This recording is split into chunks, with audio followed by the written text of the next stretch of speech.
Hola chicos, queremos mandar un cariñoso saludo a todos nuestros amigos y hermanos de Pródigo. Les extrañamos mucho y esperamos poder verles pronto. Amigos, le mandamos un gran saludo a todos ustedes, les extrañamos muchísimo.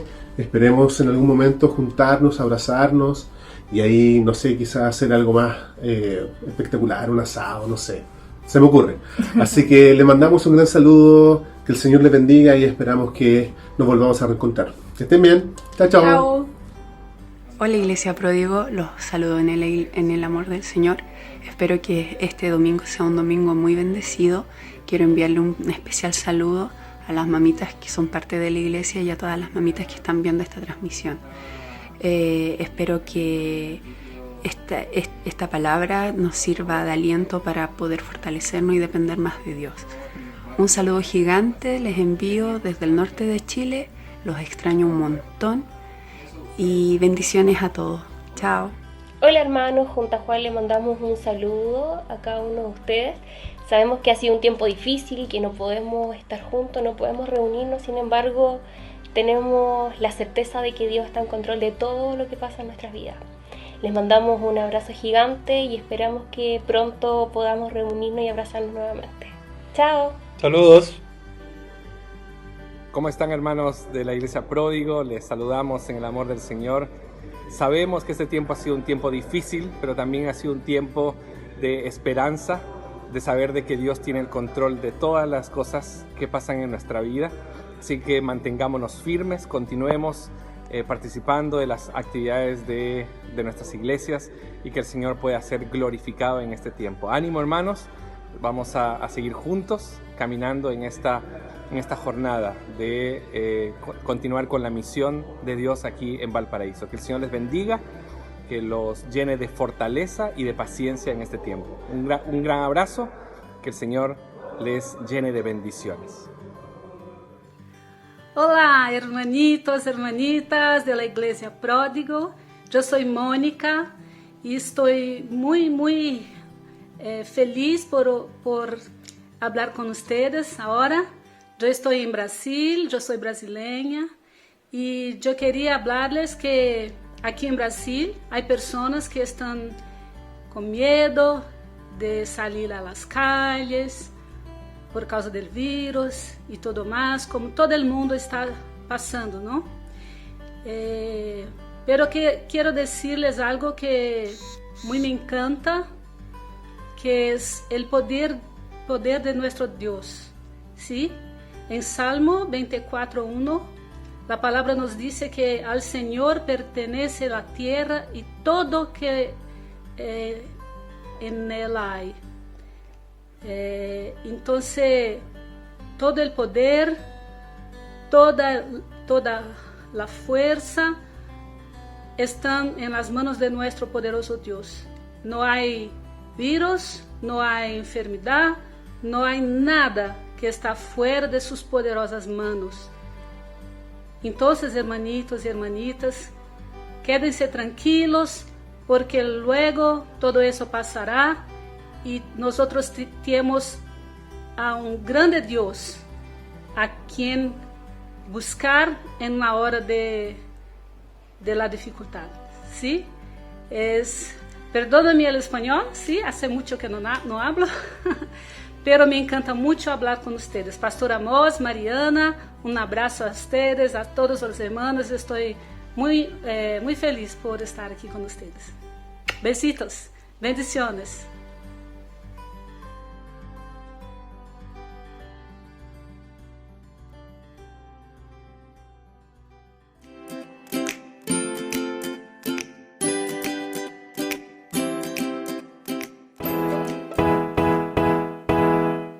El padre Abraham, el padre Abraham, el padre Abraham tiene muchos hijos. Yo soy uno y tú también.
Hola niños de Prodigy Kids, soy Felipe. Espero que estén en línea para que estén atentos a la siguiente clase. ¡Saludos!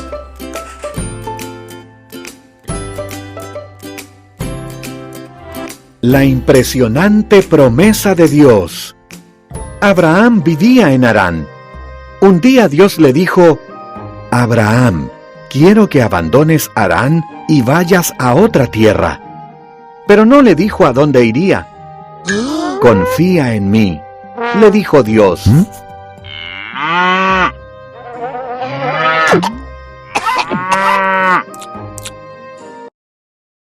Hazlo, y tu descendencia se convertirá en una gran nación. ¿Cómo será esto? Se preguntaba Abraham. Su esposa Sara era demasiado anciana para tener hijos. Confía en mí, le dijo Dios.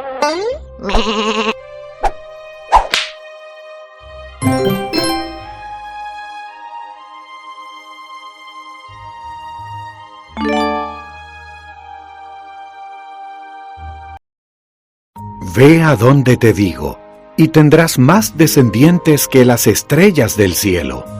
Le dijo Dios. Ellos bendecirán a todo el mundo. Confía en mí.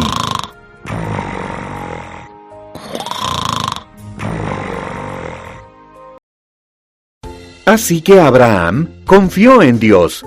Él llevó a Sara, a su sobrino Lot y todo lo que tenía, y fue al lugar que Dios le dijo.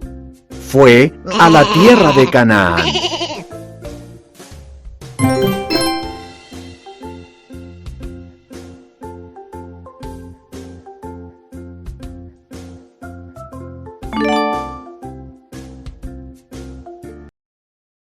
Cuando llegaron, Abraham acampó en Siquem. Allí Dios se le apareció y le dijo: Te daré esta tierra a ti y a tu descendencia.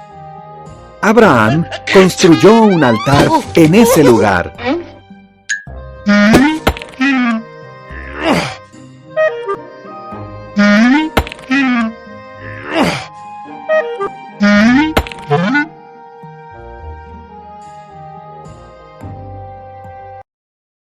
Abraham viajó por la tierra que Dios le había prometido.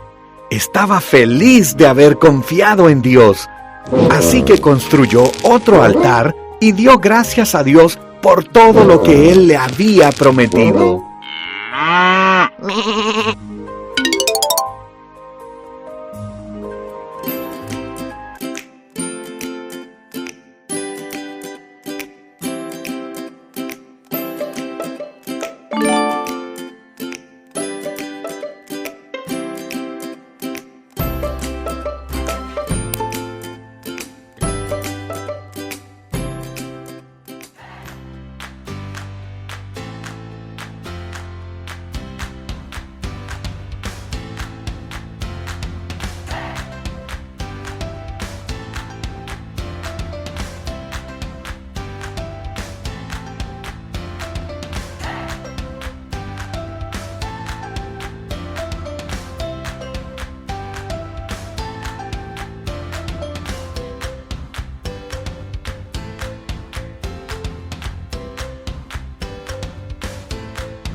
Buenos días, hermanos, estamos por iniciar un culto al Señor. Vamos a preparar nuestros corazones.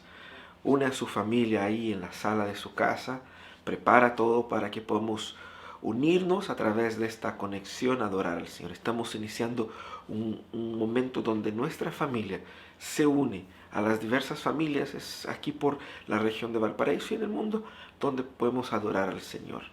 Vamos a preparar nuestros corazones. Vamos ahora a escuchar el preludio, guardando nuestro corazón, preparándolo para la adoración al Señor. Y luego vamos, como familia, como cuerpo, adorar al Señor durante esa mañana, en ese domingo, en ese inicio de semana. Así que te animo a que pongamos todo en orden en nuestra casa para alabar al Señor en ese instante.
Buenos días, hermanos. Les saludo en este domingo, esa hermosa mañana en que estamos juntos como hermanos para alabar al Señor, para entregar nuestro culto a Él. Entonces, en este momento te invito en que pueda con tu familia adorar al Señor. Vamos a empezar ahora con unas alabanzas y alabemos al Señor.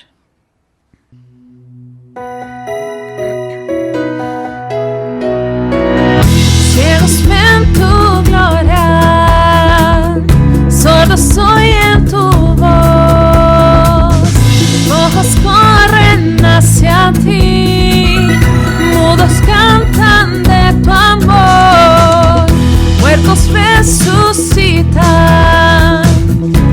anuncian tu salvación, estéril cuida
Amén. Ahora yo paso la palabra a Tita.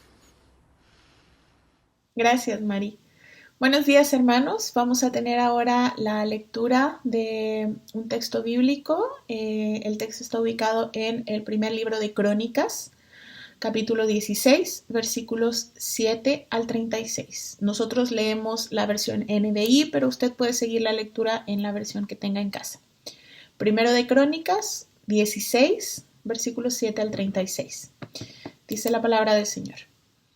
Ese mismo día, David ordenó por primera vez que Asaf y sus compañeros fueran los encargados de esta alabanza al Señor. Alaben al Señor, proclamen su nombre, testifiquen de sus proezas entre los pueblos, cántenle salmos, hablen de sus maravillosas obras, gloríense en su nombre santo, alégrense de veras los que buscan al Señor, refúgiense en el Señor y en su fuerza, busquen siempre su presencia. Recuerden las maravillas que ha realizado, los prodigios y los juicios que ha emitido. Descendientes de Israel, su siervo, hijos de Jacob, sus elegidos. El Señor es nuestro Dios. Sus juicios rigen en toda la tierra.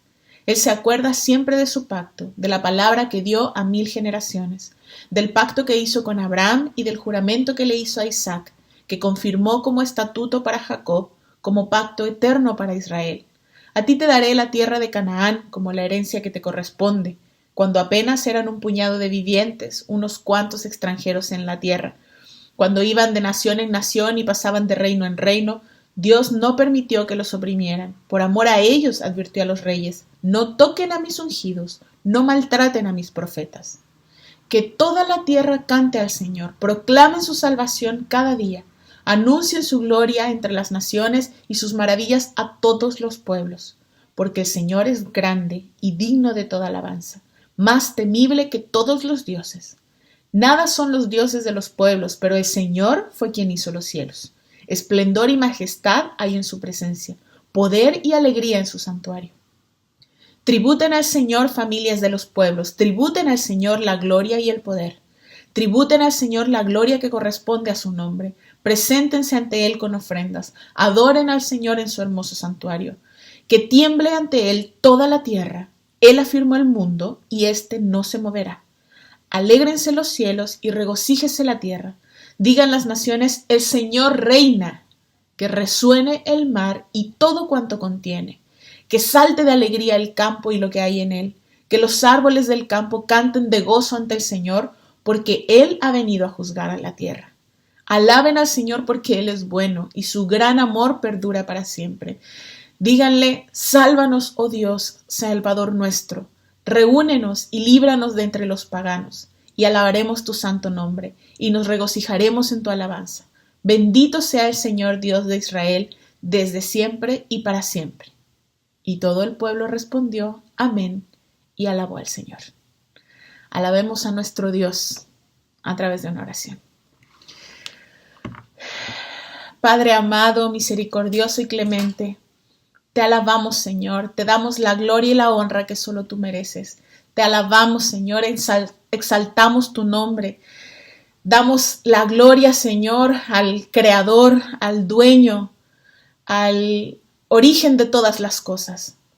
Te alabamos, Señor, por tu fidelidad, te alabamos por tu amor, por tu misericordia, te alabamos por tu justicia, por tu santidad, por tu poder. Te alabamos, Señor, porque tú has sido fiel a lo largo de estos años. Te alabamos, Señor, porque desde que tú creaste este mundo, desde que tú generaste, Señor, esta tierra y todo lo que en ella hay, Señor, tú has sido fiel.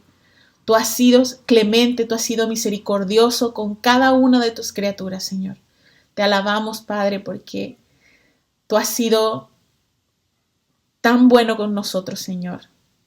Porque a pesar de lo que estamos viviendo, Padre, tú sigues siendo bueno con nosotros. Te damos gracias, Señor, por tu amor. Te damos gracias, Señor, por revelarte a nosotros. Te damos gracias por tu palabra, Señor. Te damos gracias por este momento que tenemos de comunión virtual, Señor, de comunión a distancia, pero igual de comunión en tu Espíritu Santo. Te damos las gracias por eso, Señor.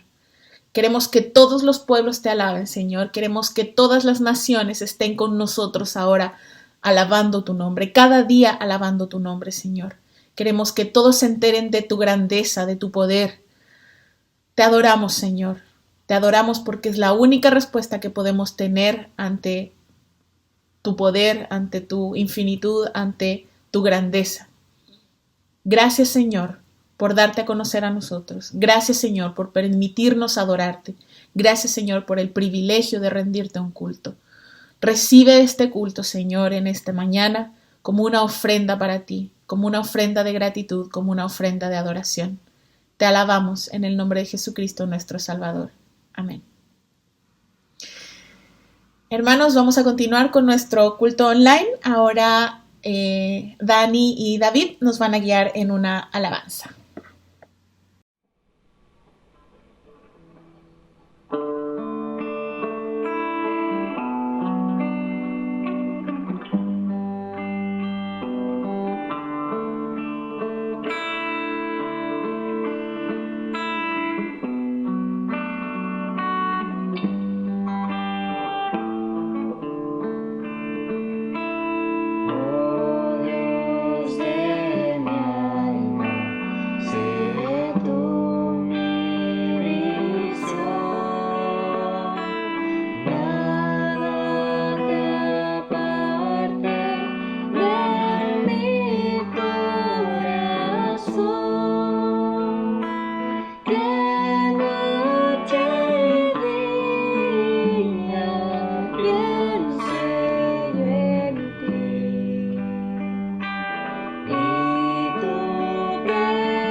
corazón.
¿Quién hará parte de mi corazón?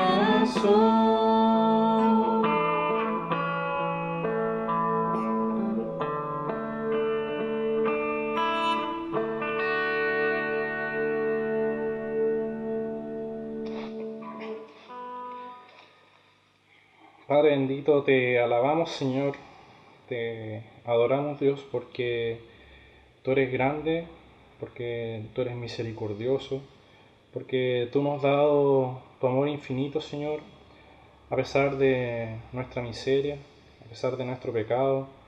Tú nos amas y nos entregas el perdón, Dios. Te pedimos, Señor, que esto que cantamos se haga una realidad en nuestras vidas, que te busquemos, Señor, en nuestros pensamientos, que tú gobiernes en nuestro corazón por sobre todas las cosas, que podamos rendir a ti nuestro orgullo, nuestras posesiones, Señor, que podamos rendir a ti cada aspecto de nuestra vida en el cual nos aleja de ti, para que tú gobiernes, Señor, en nuestras vidas y podamos cantarte, Dios, con verdadero amor, con cada día más arrepentimiento, buscándote, Señor, para cambiar aquellas cosas que estamos haciendo mal, Dios. Que tu gracia se manifieste en nuestras vidas cada día, que podamos vivir por ella, Señor, sabiendo que tú eres amoroso y misericordioso, que tú eres fiel con tus promesas y que tú nos has prometido, Señor, que volverás un día y queremos estar preparados, Señor, para cuando tú vuelvas, que tú nos encuentres, Señor, sirviéndote, amándote y buscando cada día más ser como Jesús. Que podamos seguir disfrutando este tiempo de culto, Señor, que podamos disponer nuestros corazones a escuchar tu palabra y que tú hables a nuestros corazones, Padre. Te rogamos esto en el nombre de Jesús. Amén. Hermanos, llega el tiempo de nuestro culto, en el cual luego de haber adorado a nuestro Señor por lo que Él es, de haber exaltado sus atributos, de haber adorado su santidad, debemos confesar nuestros pecados con arrepentimiento. Les quiero invitar a leer el texto que se encuentra en el Salmo 32, que dice lo siguiente: Dichoso aquel a quien se le perdonan sus transgresiones, a quien se le borran sus pecados. Dichoso aquel a quien el Señor no toma en cuenta su maldad, y en cuyo espíritu no hay engaño. Mientras guardé silencio, mis huesos se fueron consumiendo por mi gemir de todo el día. Mi fuerza se fue debilitando como al calor del verano, porque día y noche tu mano pesaba sobre mí. Pero te confesé mi pecado, y no te oculté mi maldad. Me dije, voy a confesar mis transgresiones al Señor, y tú perdonaste mi maldad y mi pecado. Por eso los fieles te invocan, en momentos de angustia. Caudalosas aguas podrán desbordarse, pero ellos no los alcanzarán. Tú eres mi refugio, tú me protegerás del peligro y me rodearás con cánticos de liberación. El Señor dice, yo te instruiré, yo te mostraré el camino que debes seguir, yo te daré consejos y velaré por ti. No seas como el mulo o el caballo que no tienen discernimiento, y cuyo brío hay que domar con brida y freno, para acercarlos a ti. Muchas son las calamidades de los malvados, pero el gran amor del Señor envuelve a los que en Él confían. Alégrense, ustedes los justos, regocíjense en el Señor, canten todos ustedes los rectos de corazón. Hay que recordar, hermanos, que la distancia que existe entre nuestro Dios Santo y nosotros es tan grande que no hay nada, absolutamente nada, que nosotros podamos hacer para acercarnos a Él. La única posibilidad que nosotros tendríamos para acercarnos a Él es que Él tome la iniciativa y se acerque a nosotros. Y ahí es donde toma protagonismo nuestro mediador Jesucristo. Él es nuestro sacerdote, Él es la cabeza, el salvador de su iglesia. Él nos redime, nos llama, nos justifica y nos santifica. No hay pecado tan pequeño que no merezca condenación. Así que estamos llamados a confesar con arrepentimiento nuestros pecados. Incluso aquellos tan pequeños que muchas veces hacemos habituales en nuestra vida, quizás el molestar a algún amigo, a algún compañero. Nuestro corazón es engañoso y muchas veces nos lleva al pecado sin darnos cuenta. Por eso mismo debemos confesar todos nuestros pecados al Señor con arrepentimiento. También debemos recordar que así como no hay pecado tan pequeño que no merezca condenación, tampoco hay pecado tan grande que acarree condenación a aquellos que verdaderamente se arrepienten. Dicho esto, y teniendo presente el papel importante que juega Cristo en esta relación con Dios y en este perdón de nuestros pecados, es que debemos confesar con arrepentimiento. Les quiero invitar a que tengamos un tiempo de oración, de confesión de pecados. Voy a darles unos minutos o unos segundos para que ustedes puedan orar y luego finalizaré yo con una oración.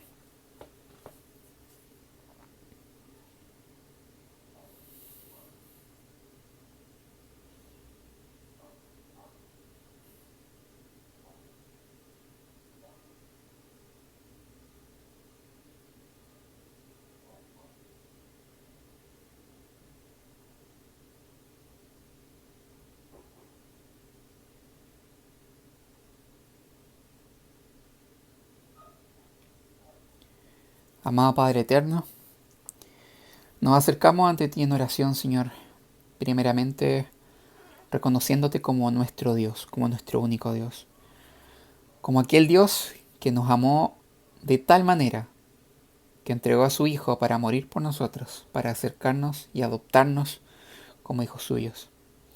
Señor, ante ti confesamos nuestras faltas, ante ti, Señor, te entregamos nuestro pecado. Sabemos, Señor, que somos seres pecadores, que no pasa un día, Señor, en que no ensuciemos tu nombre, en que no pequemos, Señor, en que no busquemos lo nuestro, Señor, dejando de lado tu voluntad, dejando de lado lo que tú quieres para nosotros, Señor. Por eso te pedimos perdón, Padre. Te pedimos perdón porque te hemos fallado, porque día a día te fallamos, Señor, y porque día a día te seguiremos fallando. Señor, te pedimos que tú tengas misericordia de nosotros, que tu Espíritu Santo, Señor, guíe nuestros corazones día a día, Señor, que tu Espíritu Santo confronte nuestra vida, confronte nuestro carácter, confronte, Señor, nuestras actitudes, que podamos, Señor, saber, tener certeza de que tenemos un Dios que a pesar de nuestro pecado, Señor, nos ama igual. Señor, te pedimos que tu Espíritu Santo nos ayude a ser cada día más como tú, que seamos conscientes siempre de nuestro pecado, Señor, y que evitemos dentro de lo posible no pecar, Señor. Que nos ayude, Señor, a buscar parecernos cada día más a ti. Señor, que tu Espíritu Santo llegue cada uno de nuestros días, Señor. Sabemos que tenemos la esperanza, Señor, de que tú nos perdonas. Ayúdanos a no abusar de eso, Señor, y ser conscientes de que no tenemos mérito alguno en ese perdón que tú nos has regalado, Señor. Ayúdanos a valorar ese perdón. Ayúdanos a valorar, Señor, ese amor inmenso e incondicional que tú nos entregas día a día. Señor, te entregamos este tiempo de oración, te entregamos nuestras cargas, te entregamos nuestro pecado a ti, Señor. En los méritos únicamente de Cristo Jesús. Amén. Bien, hermanos, les invito ahora a que tengamos un tiempo de alabanza a nuestro Señor a través de la alabanza que nos comparte Pozo.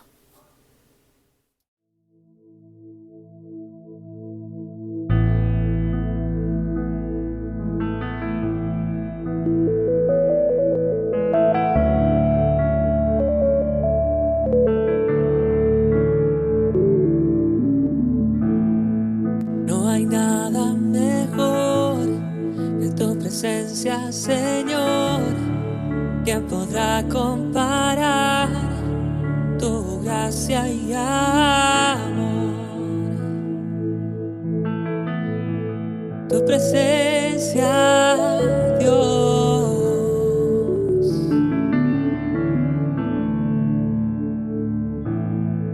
He podido sentir el más dulce amor, donde hay libertad y no hay condenación.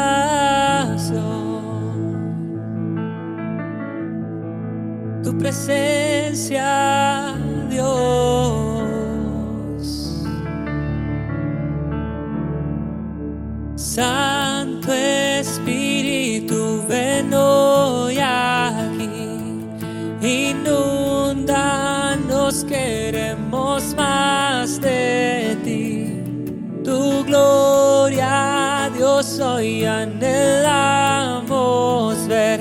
Ven y lléname con tu presencia, Dios.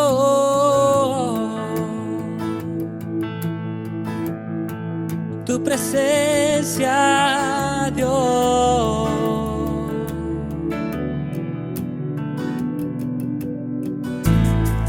No hay nada mejor que tu presencia, Señor.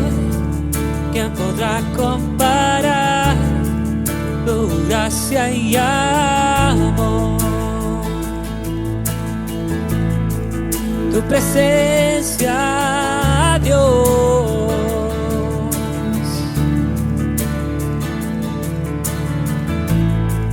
He podido sentir el más dulce amor, donde hay libertad y no hay condenación.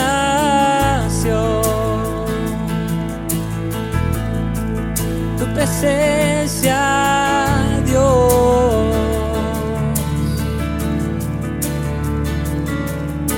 Santo Espíritu, ven hoy aquí, inúndanos, queremos más de ti. Tu gloria, Dios, hoy anhelamos ver. Ven y lléname con tu presencia, Dios.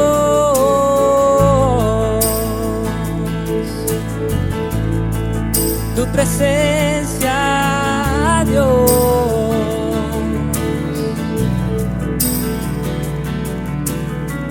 Queremos más de tu amor y tu presencia. Revélanos más y más de tu gloria. Queremos más de tu amor y tu presencia. Revélanos más y más de tu gloria. Queremos más de tu amor y tu presencia. Revélanos más y más de tu gloria.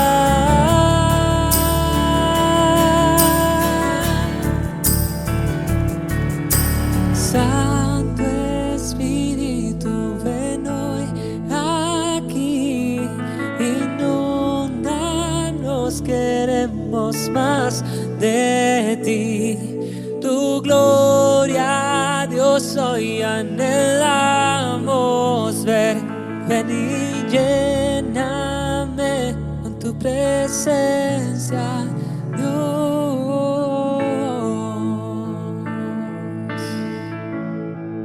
Tu presencia, Dios.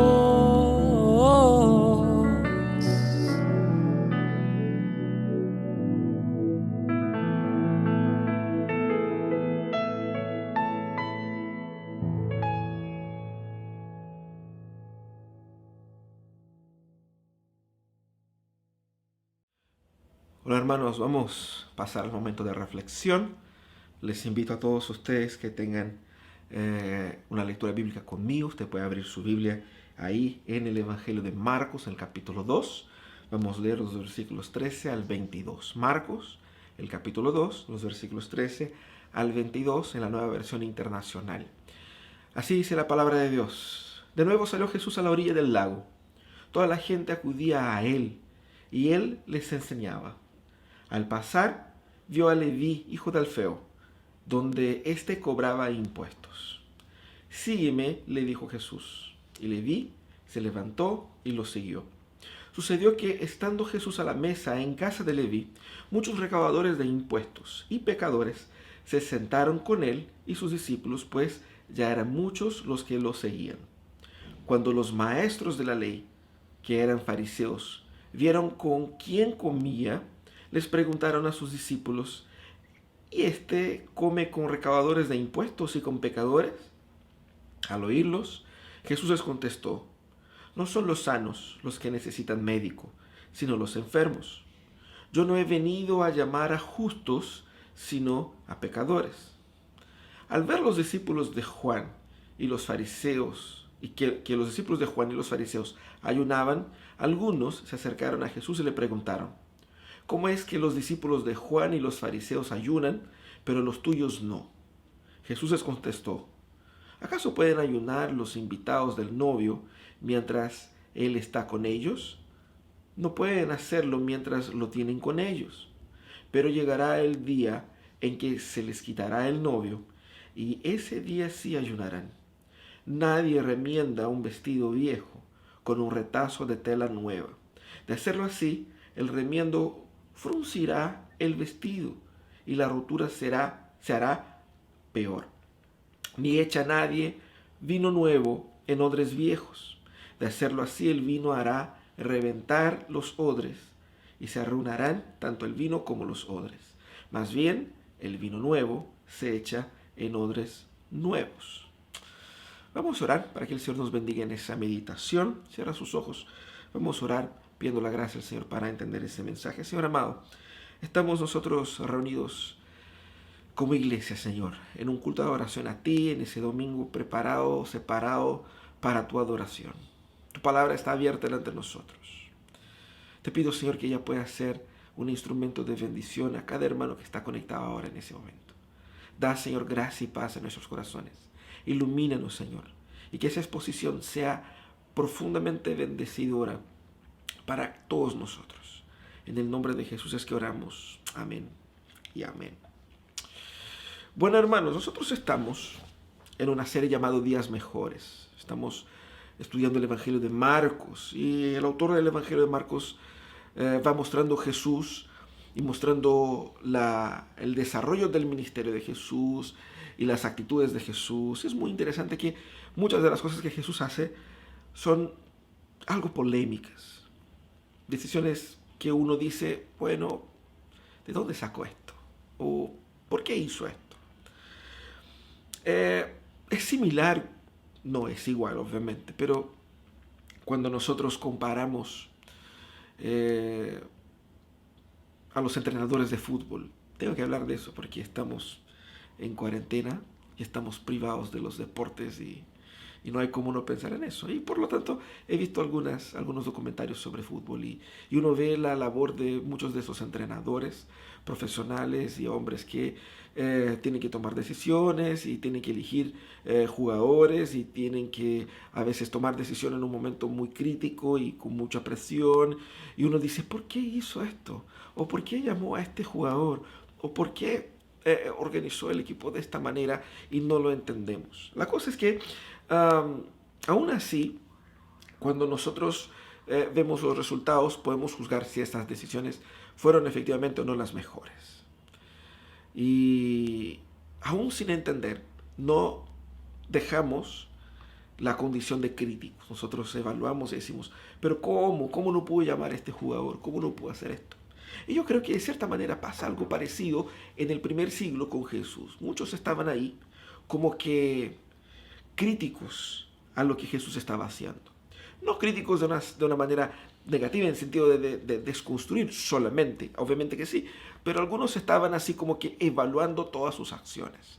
Jesús estaba en el centro de las acciones y la gente estaba obviamente evaluando todo lo que Jesús hacía y dejaba de hacer, y por lo tanto las acciones de Jesús generaron una polémica muy importante. El capítulo 2 pone menos énfasis en las obras de sanidad de Jesús y pone mucho más énfasis en el carácter, en el perfil del ministerio de Jesús, en la idea del ministerio de Jesús.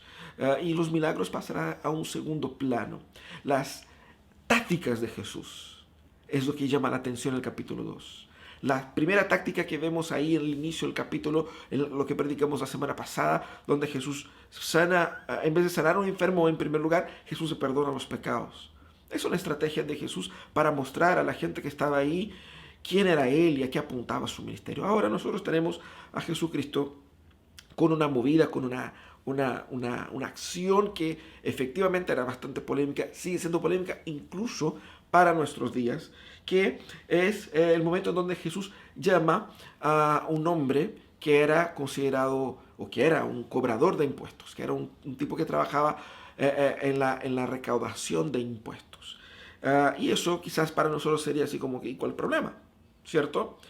Pero cuando vamos al contexto del primer siglo, de los judíos del primer siglo, podemos ver en detalle qué es lo que esto significa.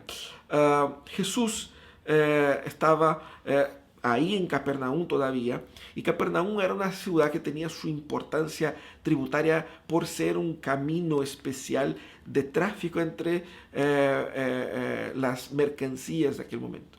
Era una de las capitales aduaneras de la época. Bueno, Jesús estaba por ahí, y al llegar a la orilla del mar, cercano al mar, es decir, al mar, al lago de Genesaret, él, llegando ahí, ve un hombre trabajando en un puesto de cobranza de impuestos.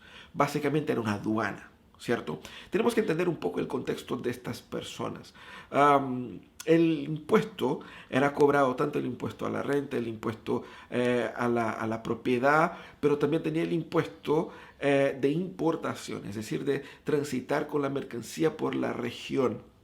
Y había un sistema de impuestos que eran cobrados por terceros, es decir, personas que conquistaban frente al gobierno, frente al imperio, el derecho de hacer esas cobranzas.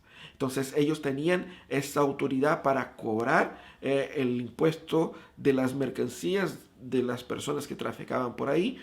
Y el acuerdo era el siguiente: el gobierno determinaba un monto, ustedes me tienen que cancelar tanto, y ellos se comprometían con ese monto a cancelar, pero los métodos de recolección y la cantidad que sería cobrada por cada persona, eso estaba liberado para que ellos pudiesen hacer sus ganancias con el cobro extra por cada persona cobrada, por cada producto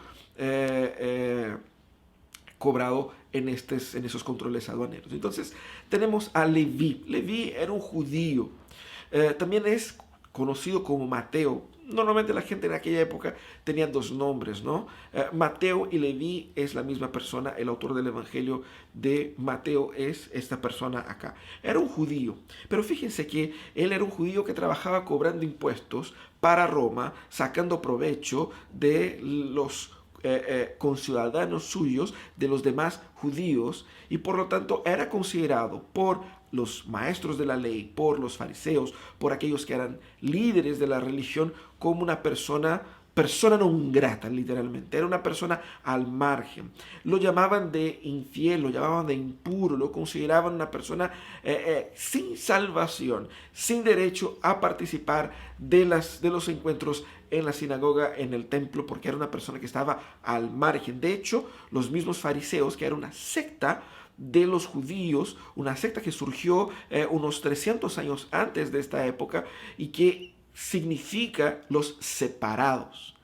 Mira la bola, ellos se consideraban los más puros, porque ellos guardaban la pureza de la doctrina, la pureza de la práctica espiritual, y por lo tanto ellos creían que por estar separados de cualquier persona que no sigue lo que ellos siguen, ellos estarían entonces logrando la salvación.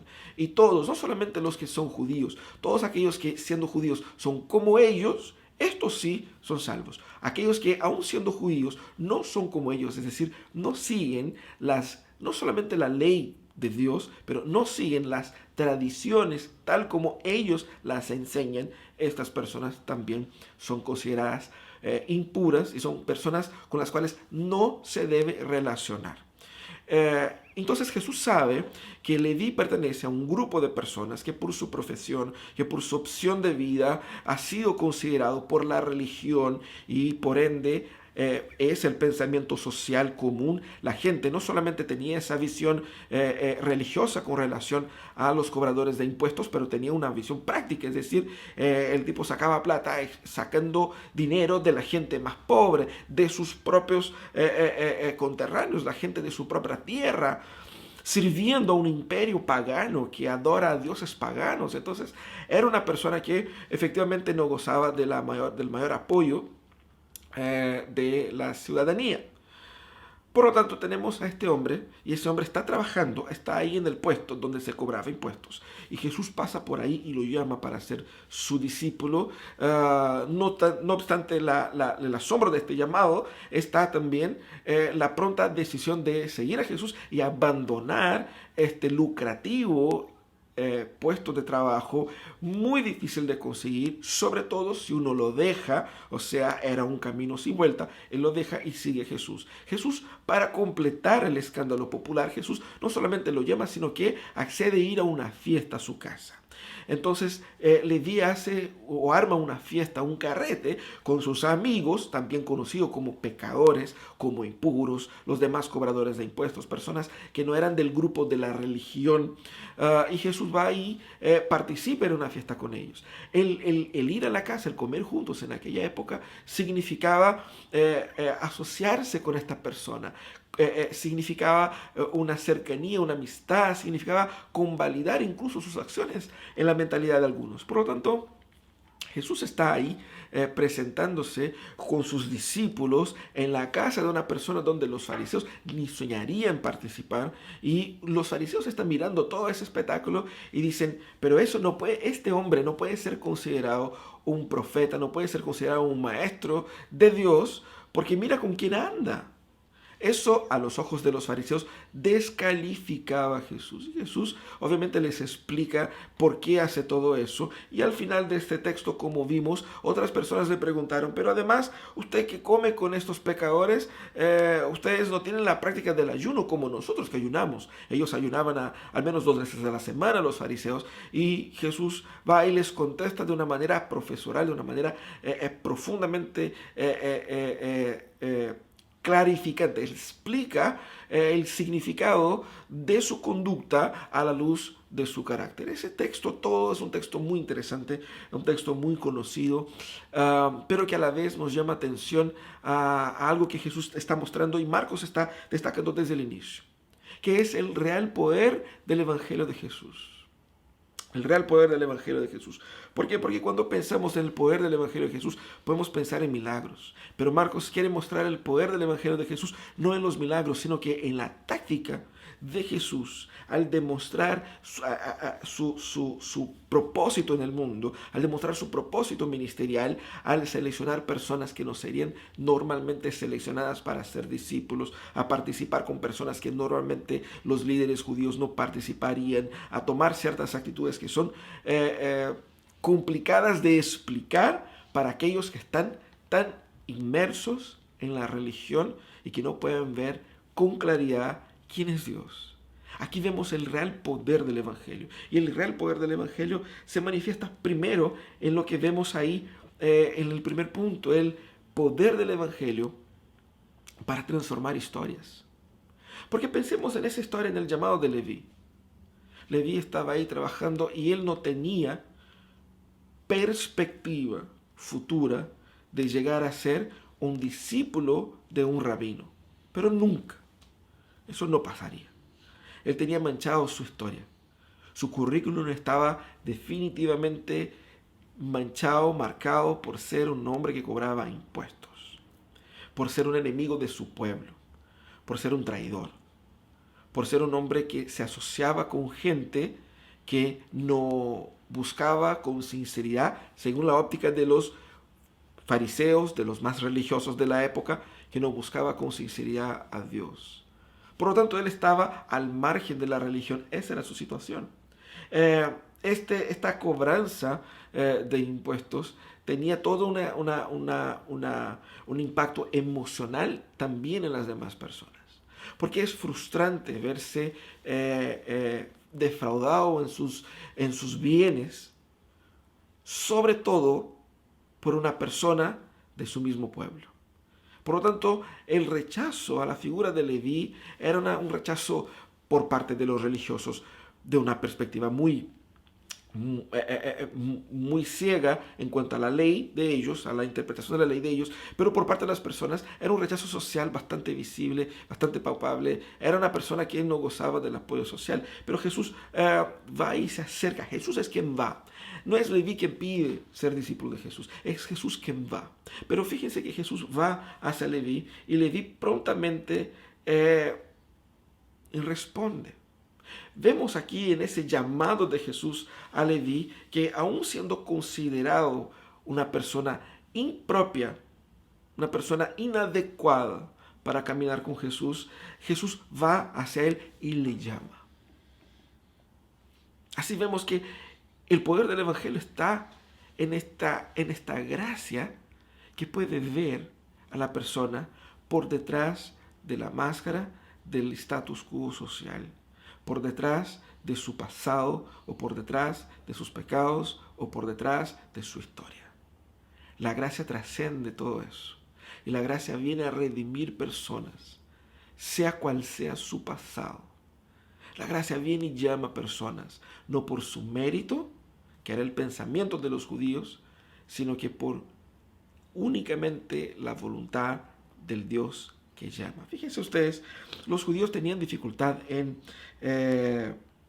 relacionarse con ese tipo de gente porque dentro de la filosofía principal de los judíos, la separación de los demás era un instrumento de santificación.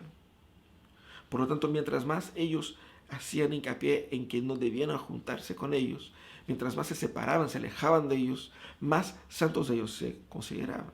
Pero el otro aspecto que los judíos fariseos destacaban era que la obediencia a sus mandamientos, no a la ley específicamente, sino que a sus tradiciones, esa obediencia ciega, completa y restrita a cada uno de esos aspectos, de esas tradiciones inventadas por ellos, esa obediencia les iba a traer una justicia propia. Y por lo tanto esa autojusticia es la base del pensamiento de los fariseos y es contra esta autojusticia que Jesús está manifestándose aquí al llamar un hombre que fue llamado no por sus méritos, sino que porque Jesús ha demostrado su gracia a él. El poder del Evangelio está ahí, en transformar historias, en transformar la historia de un hombre que estaba por la religión relegado al margen y llamarlo a la cancha. Pero hay un aspecto interesante. La respuesta de Leví muestra que él probablemente ya había escuchado sobre Jesús. Él probablemente ya había escuchado de los milagros de Jesús, de las historias de Jesús.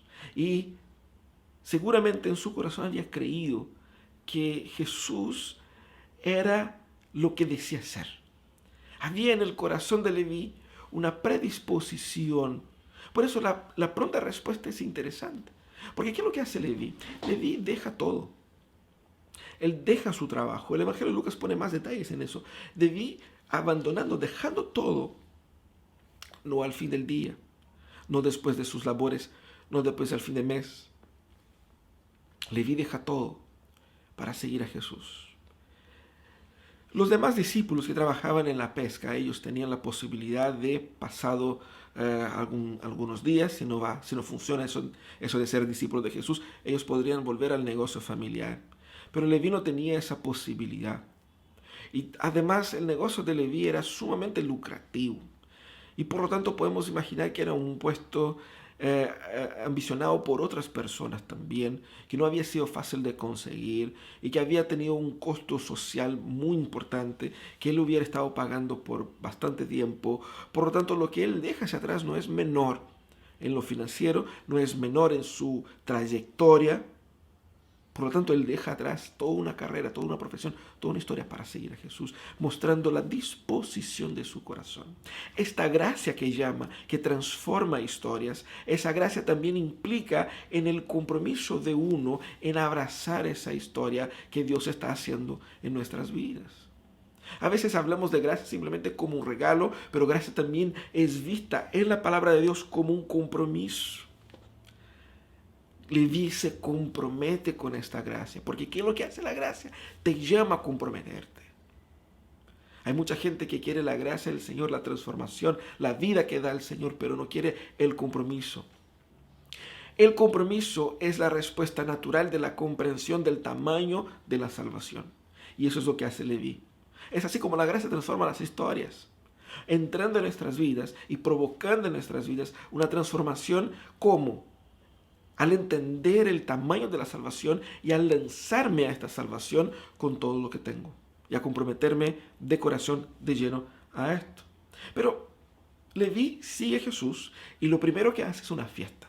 Una fiesta para celebrar a Jesús. Jesús es el invitado principal y él invita a todos sus compañeros, sus amigos que tenían una fama, al igual que él, no muy buena. Y él realiza esa fiesta y era un compromiso, aquí era un compromiso muy interesante por parte de Leví, porque Jesús podría decir, mira, ¿sabes qué?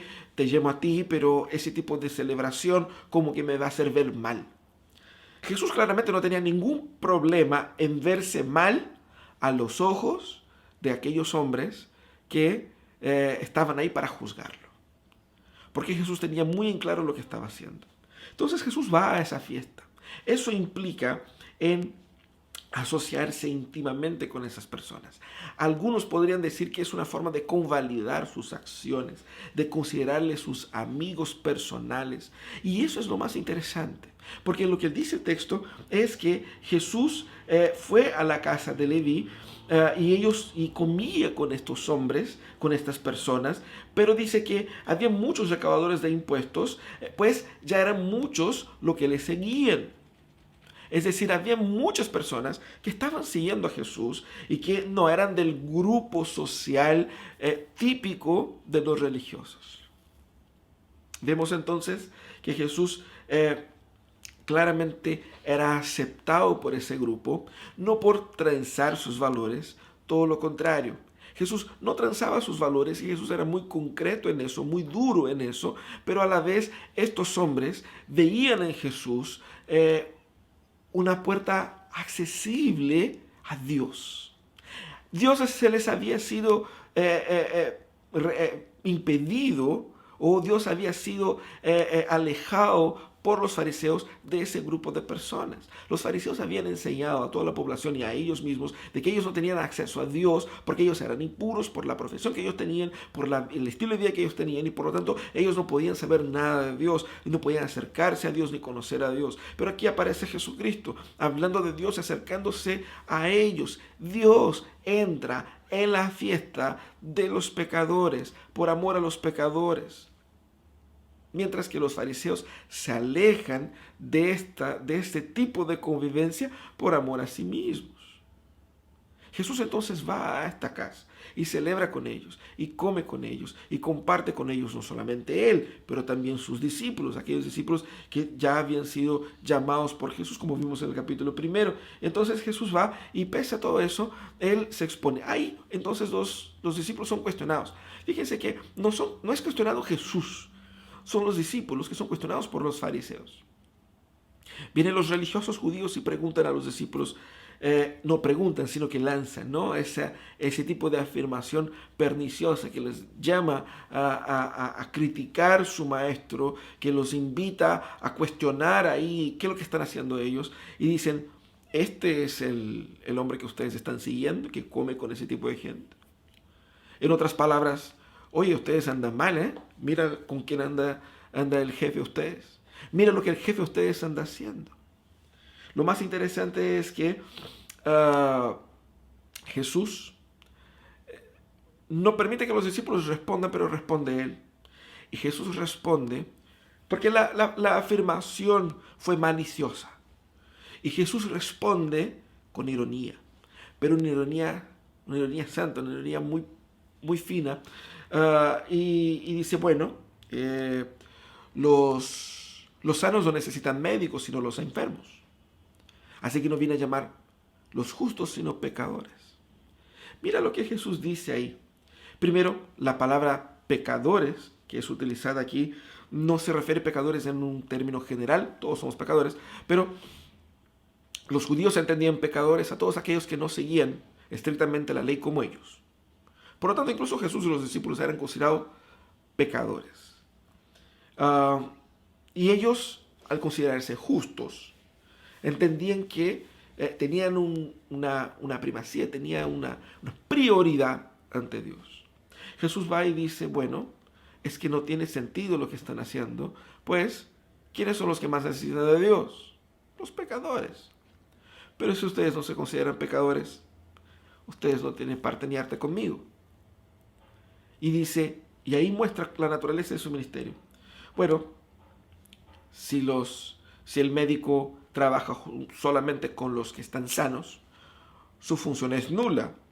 Pero el médico tiene más valor cuando trabaja específicamente con aquellos que están enfermos. Para eso vine. No vine a llamar los justos, sino a los pecadores. Jesús deja esa ironía en el aire, pero también muestra el propósito de su ministerio. Jesús expone a los fariseos la esencia del Evangelio. Él vino por los pecadores. Obvio que los fariseos también eran de estos pecadores. Y quizás la ironía de Jesús sirve como enseñanza para ellos, aunque su corazón endurecido no permita verlo así. Pero esa teoría, la propuesta de Jesús, la propuesta ministerial de Jesús, era lo opuesto a la visión ministerial de los fariseos, de los religiosos. Porque ellos creían que por su obediencia lograrían la gracia de Dios. Jesús dice, no hay obediencia que pueda lograr el favor divino. Es Dios quien viene en pos de los pecadores. Es Dios quien se acerca a los pecadores. No es alejándose de los pecadores que seremos salvos, sino que es Dios el Santo que viene a rescatar a los pecadores, donde los pecadores están, que trae la verdadera salvación. Aquí vemos que el Evangelio está basado en la acción de gracia por parte de Dios. Cómo Dios transforma historia yendo hacia donde nosotros estamos, encontrándonos en nuestra miseria, viéndonos como somos y rescatándonos ahí. Mucha gente piensa lo siguiente: bueno, voy a poner mi vida en orden primero, luego entonces voy a buscar a Dios. Voy a dejar esta adicción, voy a dejar este problema, luego puedo entonces seguir a Dios. O algunas personas pueden decir: yo no puedo seguir a Dios porque tengo este problema, tengo esta adicción, tengo esta tentación, tengo esta lucha, tengo este drama. Por lo tanto, no me puedo considerar un discípulo de Jesús porque tengo todo eso. La verdad es que Jesús va a personas así, que están con esas luchas, con esos dramas, con esas dificultades, y muestra su gracia a ellos ahí. No tengo que mejorar para ir a Jesús. Es todo lo contrario. Jesús viene hacia mí y es Él quien transforma mi historia. No soy yo quien transforma mi historia para hacerme digno de seguir a Jesús. Es Jesús quien me transforma y Él es quien me hace digno de seguirle a Él. Es Él quien me va a dar fuerzas para vencer a los pecados y a las tentaciones. Es Él quien me va a transformar. No soy yo quien me transforma a mí mismo. El Evangelio puede transformar historias porque está basado en la gracia, no en la autojusticia. El Evangelio de la gracia escandaliza a todos aquellos que han construido una visión de mundo basada en la autojusticia. Y hay muchos cristianos que viven así, basado en su justicia propia, de sentirse más aceptado y más amado por Dios, porque yo oro 3 veces al día, yo ayuno 5 veces en la semana, yo soy una buena persona, yo no me relaciono con esos pecadores, por lo tanto yo soy una persona mejor y por lo tanto tengo mejor o mayor derecho de pedir esto a Dios. Y hay de Dios si no me da lo que yo necesito. Esa es autojusticia. Debemos entender eso. El Evangelio de la gracia escandaliza a todos los que intentan conquistar el derecho de ser salvos. Porque el Evangelio va a salvar a las personas que a ti no te gusta. El Evangelio va a alcanzar y va a transformar personas que hoy día te caen mal, que hoy día uno considera: pero ese tipo no lo veo, ese tipo en mi iglesia, no puedo soportar ese tipo de personas. Hemos vivido, sobre todo después del estallido social, una polarización política bastante grande y hemos una discusión política importante donde muchas personas dicen con todas las letras: ese tipo de gente es un tipo de gente indigna. ¿Por qué piensa esto? Porque ellos creen que el mundo debe ser así, porque ellos están de acuerdo con tal y tal cosa, porque ellos siguen tal y tal filosofía, tal y tal doctrina, tal y tal postura económica. Y ahí viene Jesús y trae a la persona que más odias y pones en su grupo, en su sala, en su iglesia, pone a su lado, para que tú lo llames hermano. Y Jesús dice que esa persona fue amada por Él, que su sangre derramó por los pecados de esa persona. Es difícil para nosotros cuando queremos en nuestra autojusticia presentarnos ante Dios y ver la gracia de Dios salvando gente que no queremos salvar. Pero ese es el Evangelio, ese es el poder del Evangelio. Y lo que es fascinante aquí en ese capítulo es que el poder del Evangelio no puede ser contenido por nosotros. Jesús va a mostrar que el poder del Evangelio es incontrolable en salvar quien Él quiere salvar. Así que podemos disfrutar del Evangelio primeramente cuando yo reconozco mi pecado, y eso es lo que Jesús hace aquí. Debemos reconocer nuestra miseria. Jesús habló a los amigos de Leví que Él vino por los pecadores y los consideraba pecadores. Aunque irónicamente refiriéndose a los judíos, pero claramente todos ellos eran pecadores. El acceder a seguir a Jesús, Leví reconoce sus pecados y entrega su vida, no solamente su vida simbólica, pero su vida literalmente a Jesús. El Evangelio es capaz de transformar historias. Pero la historia sigue. Y Jesús es cuestionado sobre el ayuno. Es un texto que muchas veces pasa por alto en nuestra lectura bíblica, pero que llama atención la respuesta de Jesús. Porque fíjense, en cierto sentido tenía razón. Tanto el primer cuestionamiento, ¿por qué Jesús come con esas personas? Para muchos cristianos ese tiene mucha razón. Es decir, no debemos juntarnos con estos, ¿no? Esa es una práctica común entre muchos cristianos. Pero esa segunda práctica es aún más común. ¿Por qué Jesús no ayunaba? Jesús sí ayunaba. Pero ellos cuestionaban aquí, ¿por qué Jesús no ayunaba con la misma cantidad de veces que los demás? Y eso es interesante, porque ellos cuestionaban comparando con los discípulos de Juan y los fariseos. Los discípulos de Juan y los fariseos, bueno, sobre todo los fariseos, habían adquirido la costumbre de ayunar 2 veces a la semana. Si no me equivoco, es los miércoles, los lunes y los miércoles.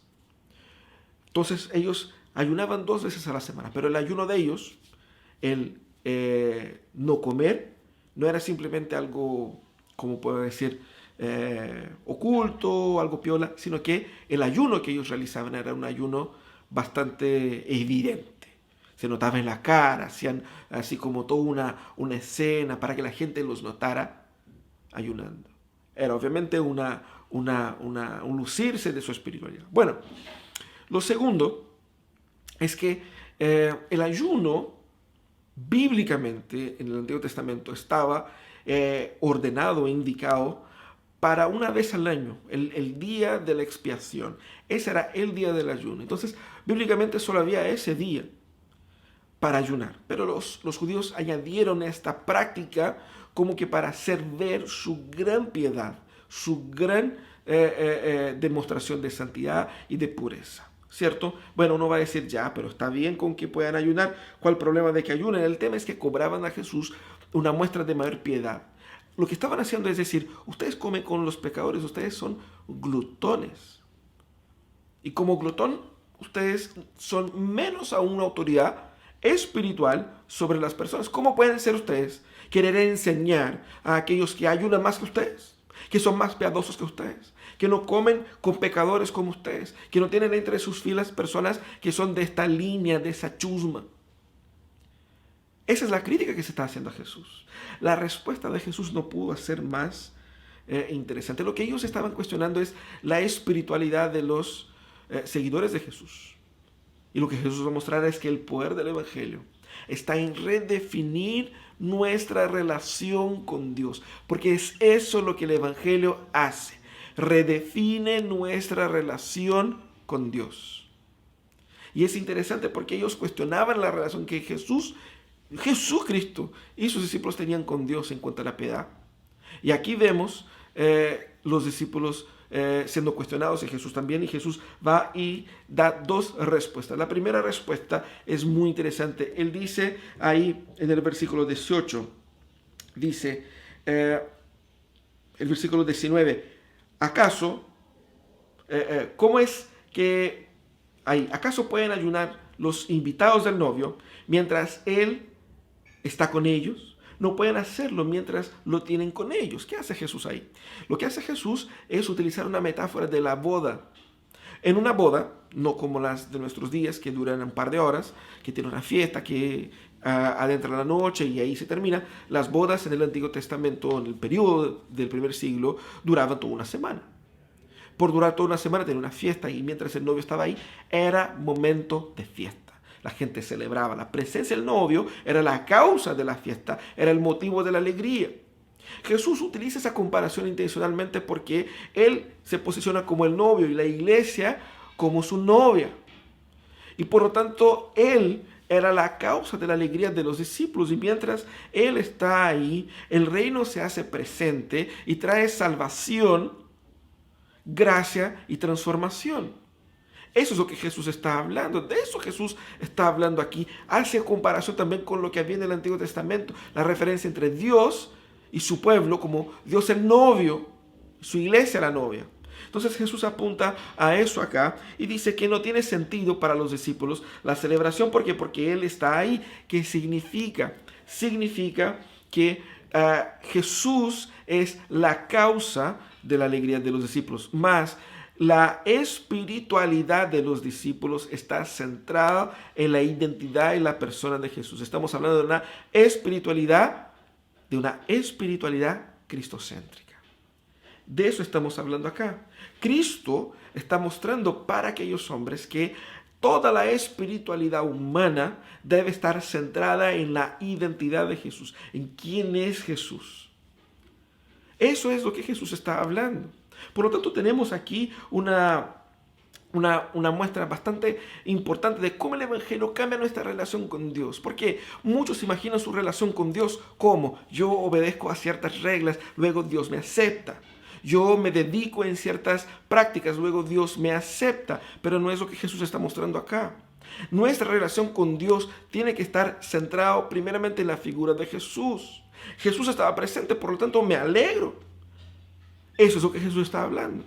Esa visión cristocéntrica de la relación con Dios es lo que el Evangelio propone y presenta. Y más, Jesús en el versículo 20 va y dice que llegará el día en que se les quitará el novio. En ese día ayunarán. Es muy interesante esa expresión. Porque primero Jesús se refiere a que el novio les será quitado. El ser quitado ahí, ¿qué significa? El ser quitado ahí significa que Jesús sería muerto. Jesús estaba aquí en el versículo 20 apuntando a su muerte. Si nosotros miramos esa porción que inicia el versículo 18 y termina el versículo 22, tiene en la mitad de ese texto el versículo 20. ¿Y qué es lo que está en el centro de este texto?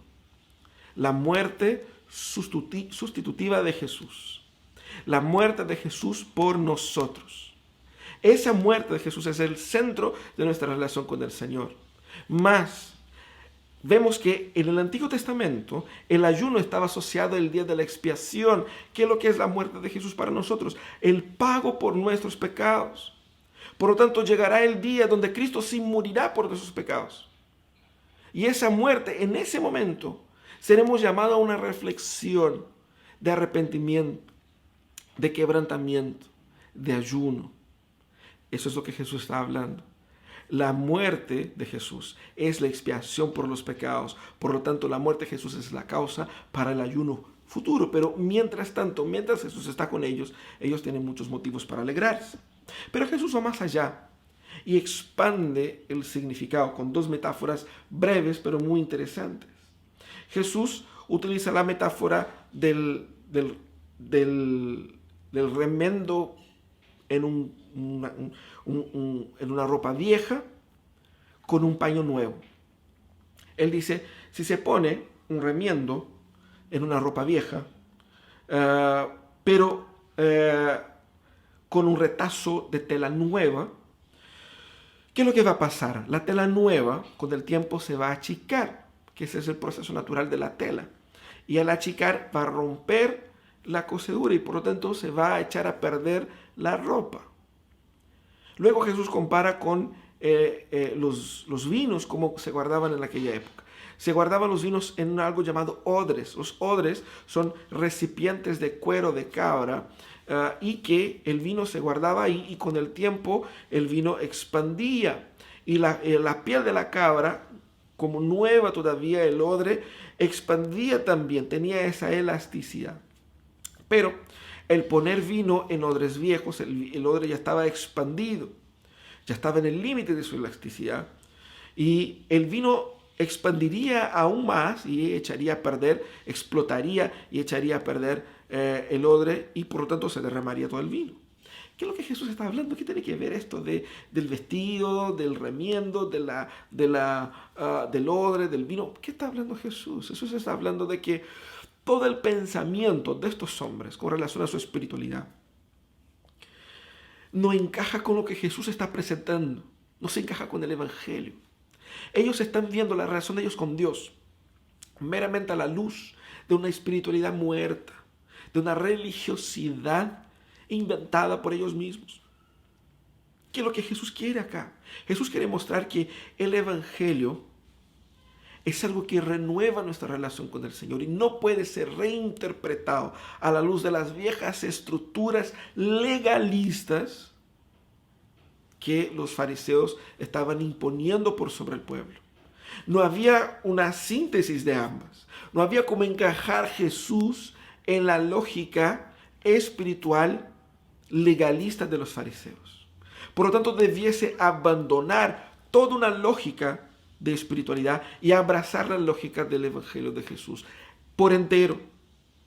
Es como si nosotros dijéramos: este programa fue hecho para funcionar en un sistema operativo nuevo. Si usted entiende de computador, usted sabe. Hay programas que no funcionan en programas antiguos, en sistemas antiguos. El sistema tiene que ser un sistema totalmente nuevo para soportar la calidad y el peso del programa. Eso es lo que Jesús está hablando acá. Tenemos que desechar entonces toda la vieja estructura para asumir la nueva. Quizás usted está pensando: bueno, eso no me afecta a mí, porque yo estoy en otro lado. Yo sí pienso como Jesús, yo sí creo como Jesús. Pero hay mucho deslegalismo en nuestro corazón. Vemos eso cuando juzgamos a otros, cuando evaluamos la espiritualidad ajena. En ciertas prácticas que nosotros tenemos, prácticas positivas, a veces la manera como oramos, o la manera como nos sentimos culpados por la forma como oramos, o como no oramos, refleja una espiritualidad que está enmarcada en el profundo legalismo. Juzgamos a los demás, juzgamos a nosotros mismos. Tenemos una postura de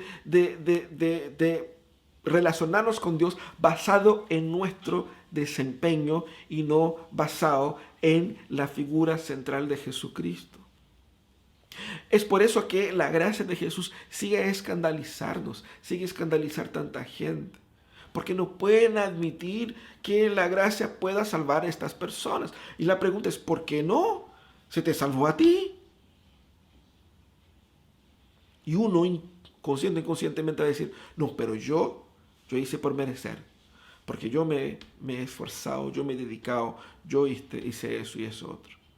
Lo que Jesús va a decir aquí es que para entender la lógica de Jesús, para entender el esquema táctico de Jesús, para entender el mapa de juego de Jesús, yo tengo que asumir que toda mi estructura religiosa, toda mi estructura legalista que yo construí por mí mismo por muchos años, tengo que abandonarla. Quizás algunos que están acercándose al cristianismo deben entender eso. Tengo que replantear totalmente mi comprensión de la espiritualidad. Porque no es como en algunas espiritualidades por ahí, algo místico, fuerzas que voy contra. No es así. Es algo personal, centrado en la figura de Jesús. Pero tampoco es como algunos que vienen de un trasfondo más religioso, donde yo cumplo con estas mandas, yo obedezco ciertas reglas, yo me someto a tales autoridades y por lo tanto estoy cubierto por esta espiritualidad. No es así. La espiritualidad que Jesús está mostrando es fundamentalmente centrado en la persona de Jesús, en quien Jesús es, en la obediencia y en el discipulado de Jesús. Vemos el ejemplo de Leví.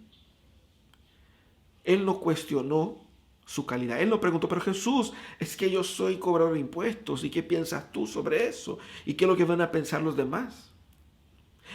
Leví adoptó la espiritualidad de Jesús en aquel momento en que decidió seguir a Jesús. Y eso es lo que Jesús hace para nosotros. Jesús nos está llamando a una forma de relacionarnos con Él que no es controlada por nosotros, sino que controlada por Él mismo. Jesús quiere transformar totalmente nuestra relación con el Señor, donde Él sea el centro y no solamente un apéndice, y no solamente una nota de pie. Tú no eres el centro de tu relación con el Señor. Cristo es. Depende de Cristo. Él es el mediador. Él es la causa. Él es la única razón por la que esta relación es posible. Por lo tanto, nosotros debemos buscar una vida con Dios que sea centrada en Jesús. Y eso es lo que el Evangelio viene a traer. ¿Cómo podemos aplicar esto a nuestras vidas de una manera más concreta? Primero debemos entender que el poder del Evangelio nos va a así librar de esta autojusticia, que personalmente nos hace sentirnos más confiados, más valientes, más autorizados ante Dios. Al librarnos de esa autojusticia, nosotros nos vamos a ver al mismo nivel que cualquier otra persona. Sea cual sea su historia, sea cual sea su trasfondo, sea cual sea su pecado, porque vamos a sentirnos como realmente somos, meramente objetos de la gracia de Dios, como cualquier otro pecador. Al librarnos de la autojusticia, nosotros estaremos libres de la aceptación por el desempeño. Dios no nos acepta por nuestro desempeño, nos acepta por su amor, y no puedo controlar el amor de Dios sobre mí. Así como tú no puedes controlar el amor de Dios por ti. Así que eso es lo que nosotros debemos buscar. Muchos están desanimados espiritualmente.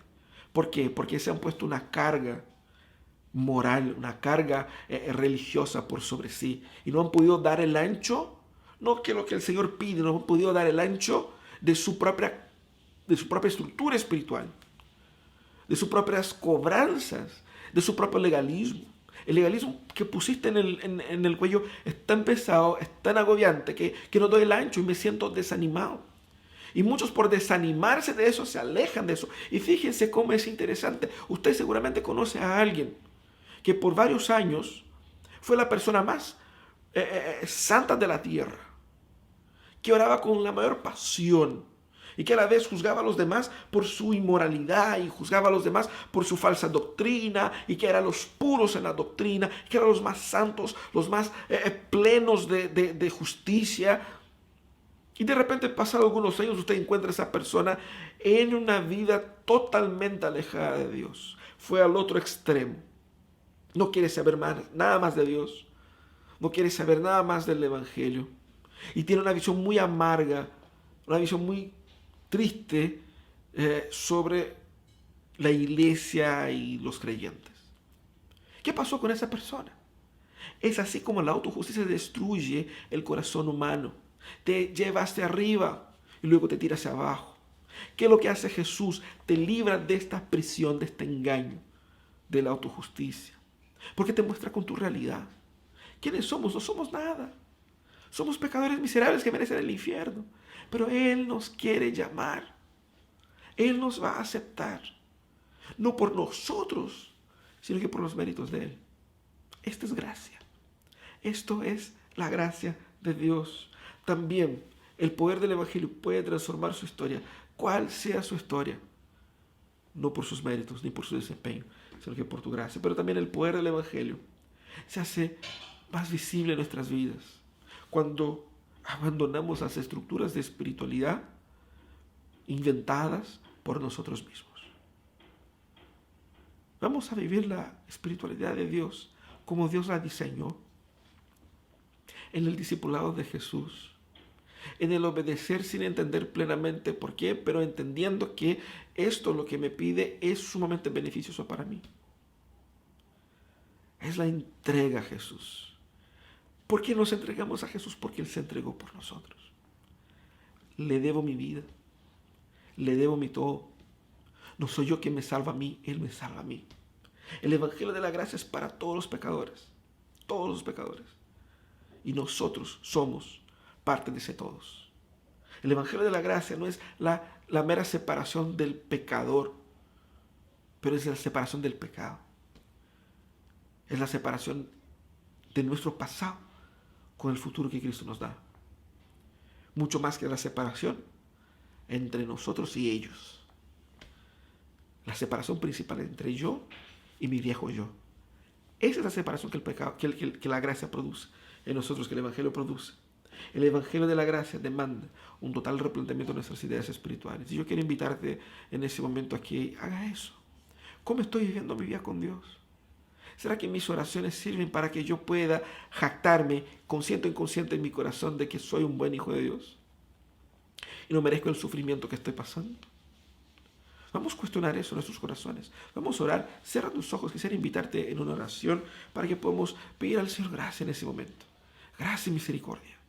Para que podamos encontrar la salvación del Señor en ese tiempo. Señor amado, estamos como pueblo tuyo, Señor, reunidos aquí en oración. Te suplicamos, Señor, tu gracia y tu misericordia. Ten compasión del Señor. Oh, Señor, te agradecemos por tu amor y por tu misericordia, porque tú sabes, Señor, todo lo que nosotros somos. A veces nuestro corazón está lleno de moralismos y de miseria y de... oh, Señor, ten compasión. Danos de tu gracia, Señor, en ese instante. Te pedimos que nos pueda bendecir con tu amor y con tu misericordia. Ayúdanos a entender que nuestra historia puede ser transformada. Y no solamente nuestra historia puede ser transformada, sino que nuestra propia relación contigo puede ser totalmente rediseñada por tu Evangelio. Ayúdanos, Señor, a entender a Cristo como el centro, el eje de nuestra relación contigo. Ayúdanos, Señor, a depender de Cristo a cada día. Ayúdanos, Señor, a confiar en las decisiones de Jesús, en los méritos de Jesús. Ayúdanos, Señor, a enfrentar los desafíos de la vida, no pensando en nuestro desempeño espiritual, sino pensando únicamente en tu amor y gracia. Señor, te alabo por lo que hiciste. Y te pido, Señor, tu amor y tu misericordia sobre nosotros en ese momento. Señor, muchas gracias por ese tiempo. En el nombre de Jesús oramos. Amén y amén. Bueno, queridos, nosotros vamos a partir a un momento de adoración al Señor. Vamos a terminar nuestro culto cantando al Señor. Les invito a que sigan ahí cantando al Señor con su familia. Voy a pasar la palabra ahora al Pozo y al Maki, que nos van a dirigir en una última alabanza, y ahí luego termino yo con una oración final. Que el Señor nos bendiga.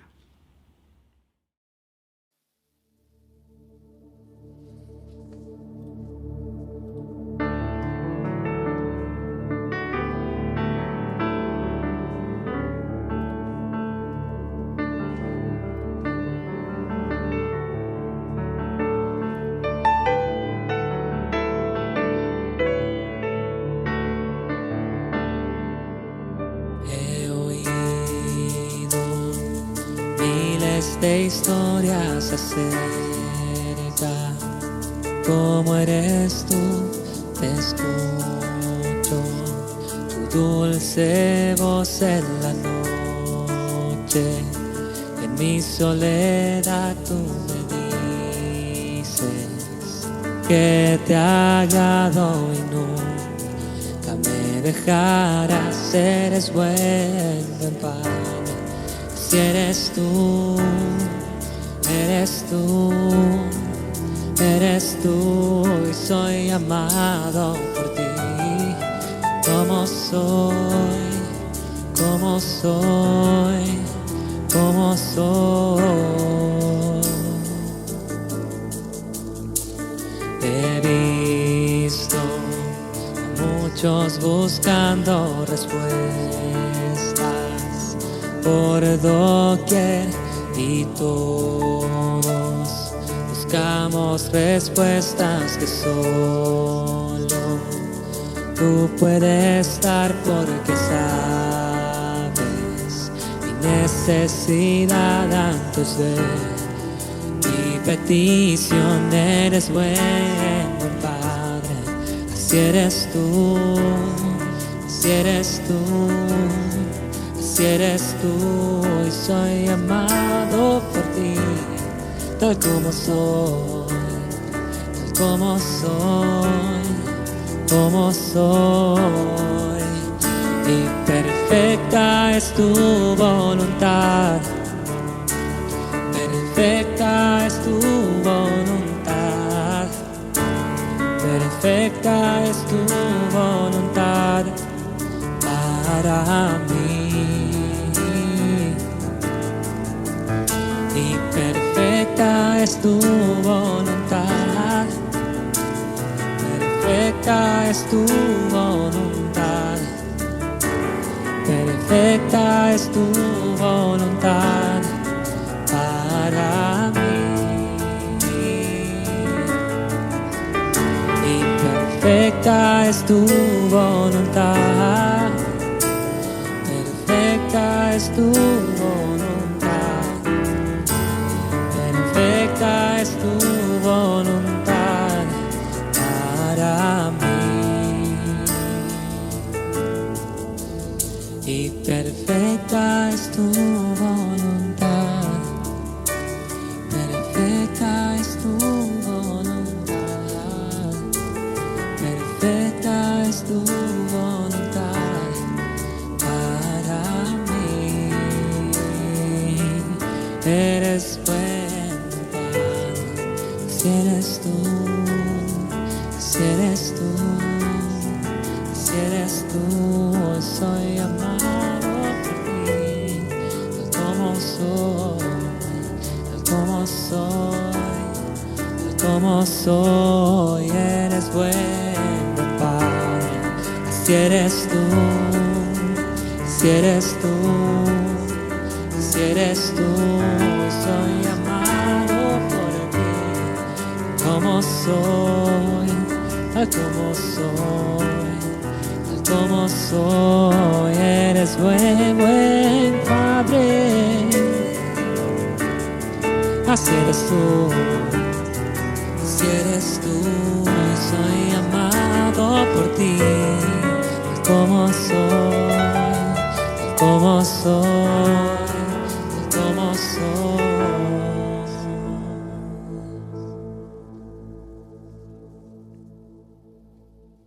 Bueno, hermanos, vamos a terminar entonces nuestro culto con una oración. Vamos a orar nuevamente al Señor. Señor, muchas gracias por este domingo, que pudimos adorar tu nombre, que pudimos celebrar tu nombre aquí como cuerpo, como iglesia. Señor, que tengamos una excelente semana, que tengamos una semana de bendición, de victoria, de gracia sobre nuestras familias. Ayúdanos, Señor, a vivir la experiencia plena, profunda, real y transformadora del Evangelio sobre nosotros. Señor, el nombre de Jesús es que nosotros oremos agradecidos. Y que la gracia del Señor, que el amor de nuestro buen Padre Celestial y que las eternas consolaciones del Espíritu Santo estén con todos ustedes hoy y sobre todo el pueblo de Dios para todos siempre. Amén y amén.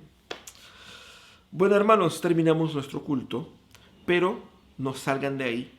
Nosotros nos conectamos a nuestra sala de Zoom para orar unos por otros, para compartir los motivos de oración, compartir las cargas. El momento ese de cuarentena puede ser un momento bastante solitario por no tener este apoyo real y cercano de los amigos y de la iglesia. Y queremos en este encuentro en Zoom proporcionar esto, ese momento donde podemos abrir el corazón, orar unos por otros, compartir las cargas. Yo sé que muchos de ustedes están con grandes problemas, desafíos, quizás están iniciando la semana con el corazón apretado, el temor de volver al trabajo y contaminarse, contaminar a su familia, problemas económicos, problemas de todo tipo. No tienes por qué luchar con eso solo. Te invitamos a unirse a nosotros en nuestra reunión de Zoom. Vamos a enviar por WhatsApp el link para que ustedes puedan conectarse. También no permitamos que ese momento de cuarentena elimine de nuestros corazones la posibilidad de la generosidad y de la fidelidad al Señor. Todos los diezmos y las ofrendas deben ser entregadas a través de las transferencias electrónicas. Invitamos a que la ofrenda correspondiente al domingo de hoy, usted puede hacer una transferencia a la cuenta que vamos a enviar también por WhatsApp, y los diezmos, que también podemos ser fieles a los diezmos, así como el Señor nos ordenó, para el mantenimiento de la obra del Señor, para asistir a los más necesitados, para que podamos dar continuidad al trabajo de nuestra iglesia. Que podamos tomar un tiempo también hoy día para hacer esto, para ofrendar al Señor y para diezmar, así como nos hemos comprometido ante Dios. Que tengamos ese momento de preparación para partir a la reunión de Zoom. Conéctate, dedica unos minutos y seguramente va a ser de mucha bendición para ti y para tu familia. Nos vemos ahí.